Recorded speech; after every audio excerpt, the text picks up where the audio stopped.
Hey everybody, it's Richie again. This is just a quick update on my Monster Scenes build.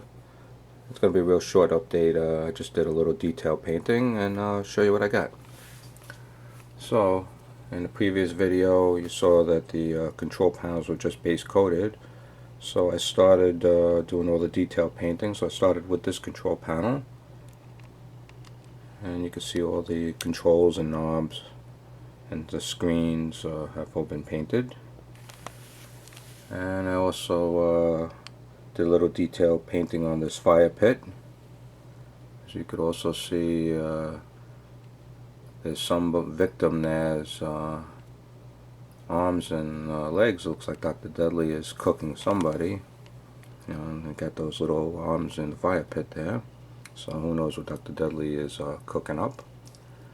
And also I worked on his operating table as well as his patient.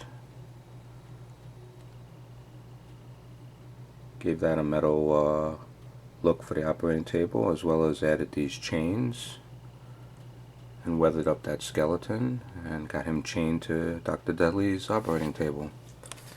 And what else did I do here? I did a little more blood to the pendulum, as well as the restraints.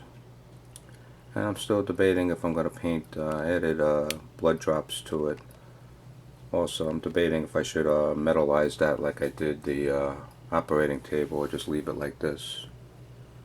When you leave it dark like this, the figures do stand out more, so I'm still debating.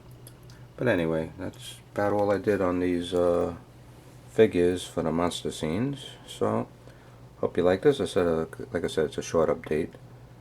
But you should see some more updates very shortly. Okay, I'll see you guys on the next video. Okay,